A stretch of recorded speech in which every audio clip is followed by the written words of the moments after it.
The 4-3-1-2 is possibly the most fun formation, which is actually meta at the same time, you can use on FC24. I love it. I've always said any formation where you have a cam behind two strikers, I always like to call it like the Holy Trinity.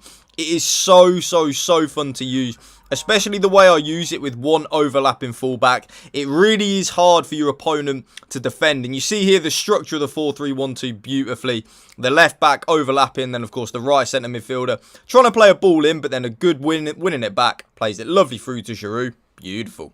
For your cheapest and most reliable place to buy your FC24 coins, please check out mmoexp.com. Remember to use the code WOLF at the checkout for a massive 5% off your order, especially with Team of the Season now here. Now YouTube, I really have fallen in love with the 4-3-1-2 over the last few days. It is an amazing formation. I really like the fact that it is a narrow formation, and having that cam behind the two strikers is making the formation and custom tactics so good to use. So without any further ado, the custom tactics that I am using in the 4-3-1-2 is like so. On the defensive style, it is of course your bread and butter balance. Yes, you probably already know by this point, I'm not interested at all in a press after possession loss or a pressure on heavy touch at this moment in time. I don't think they're very good or a viable option to use from minute one. I definitely do feel like they have their uses in the game. So like maybe in the last 15, 20, 30 in-game minutes from like the 60th minute mark, if you're trying to get back into the game, you're chasing a lead and your opponent's kind of like playing a bit slow. They're definitely good from that perspective, but if you use it from minute one, your players will be absolutely knackered from half time. So that is why I much prefer a balanced style where your team presses the ball to the middle of the pitch and your team's shape is neutral. Definitely the way to go, YouTube, and that is what I'm using. The defensive width though, this is rather interesting, and you will notice a bit of a running theme over my more recent custom tactics videos anyway, that I've now started going quite narrow with the defensive width, and there is a reason for that. There is method behind the madness, YouTube, believe you me. I definitely feel like when we are more narrow, we're nice and compact, and we're defending the width of our 18-yard box, we are definitely more harder to break down. We are definitely conceding less goals and giving up less opportunities. So for that reason, I've gone all the way down to 35 on the defensive width. It's definitely working, and the old saying, YouTube, if it's not broke, don't try and fix it. So I'm going to leave it until it doesn't work anymore, and then as soon as it doesn't work, you will know that I will let you know.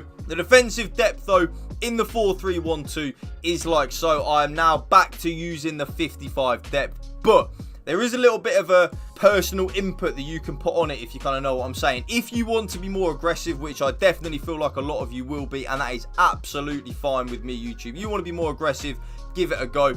I would probably recommend like a 61 or even back to your bread and butter, the 71 depth. I've kind of veered and steered away from the 71 depth now, YouTube. I don't really like it as much as I did like a few weeks ago. So because of that, I stayed well away from it, and I've gone back down to the 55 depth. The build-up, play and chance creation, though, I'm going to go into zero detail on that, YouTube. You already know what it is at this point. It is, of course, balanced and direct passing. Like I like to say, your bread and butter.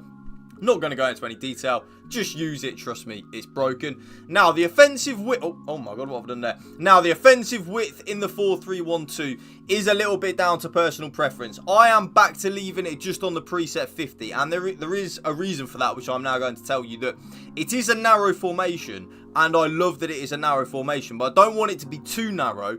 And also, I don't want to go wider, so then we're kind of losing the fact that it is a narrow formation, because that's what makes the 4-3-1-2 so good and definitely a viable option. So that's why I'm just leaving it on 50, YouTube. But I really like where the players are in the 4-3-1-2, so I don't really feel it's necessary to change it. Simple, really.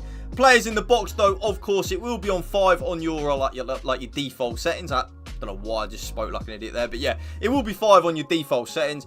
I up it from 5 to 6, so I go into 6 with the players in the box. Very simple, YouTube. When we break it down, the more players that we have in the box, the more likely we are to score a goal. It's so simple when you just break it down like that. Now, the corners and free kicks, when you load into it, will be on 3 and 3. I take it down from 3 and 3 to 2 and 2, just to stop us getting counter-attacked on from our own corners and our own free kicks. Now, the player instructions in the 4-3-1-2, sorry. This is where you're going to earn your bread and butter, believe you me. Now, on both the strikers, you can probably already guess what they're both going to be on, because I have my strikers on the same player instructions on every single set of custom tactics videos I've done for probably the last 18 months. It never really changes with both the strikers. And the reason for that is I think there are two key aspects that you need to have on your strikers on FC24 to make it a really good and for the strikers to be really good. And that is, of course, the bread and butter, stay central and getting behind. Very simple, really, YouTube. To stay central,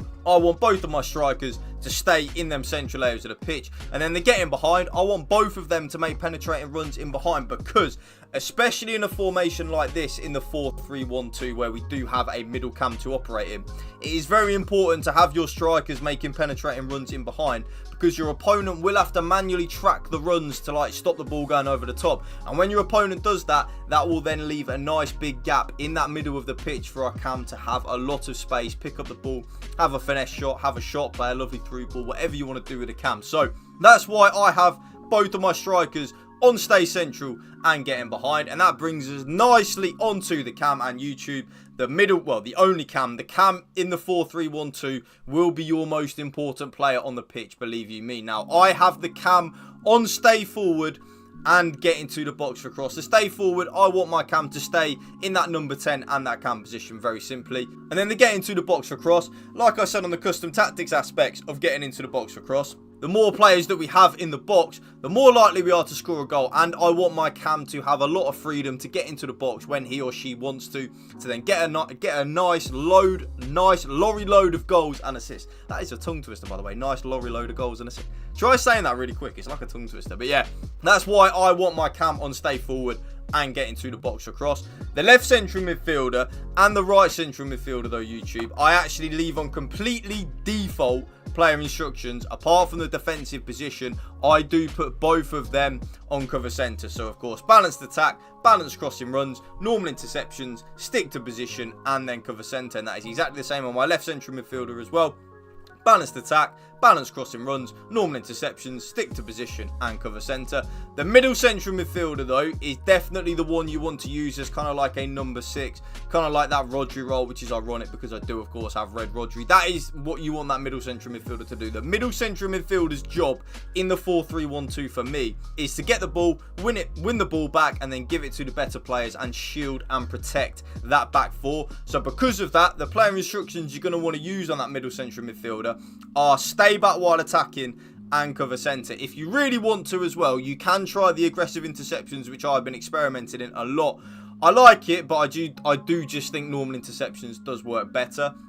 And this is where you can have a little bit of personal input as well, YouTube. So me personally, I play with my right back on stay back while attacking and overlap, but then I have my left back on join the attack and overlap. So think of it very similar to the 4-3-2-1, but the players are kind of just set out a little bit differently. That's what I want. I want my left back being the one that joins the attack and provides us that width on the overlap on that left hand side. And then I want my right back to kind of like play as like an inverted fullback kind of thing, where they're basically kind of like a bit of a third centre back, really. They stay back while attacking, giving us that nice bit of defensive protection. Both centre backs, completely default settings, YouTube. Stay back while attacking, normal interceptions, and stick to position. And then last but not least, my goalkeeper is on comes for crosses and sweeper keeper. And that right there, YouTube, is my brand new 4-3-1-2 custom tactics for you. If you did enjoy this video, you know what to do. Drop a like for me, drop a comment down below, and if you can please hit that subscribe button to my channel, that would mean the world to me. We did just hit rank 1, mainly using the 4-3-1-2 as well, and as you can see, we did get red Giroud and red Dybala, and I will be using them out a lot more. So yeah, thank you for watching, YouTube. Peace out. One love.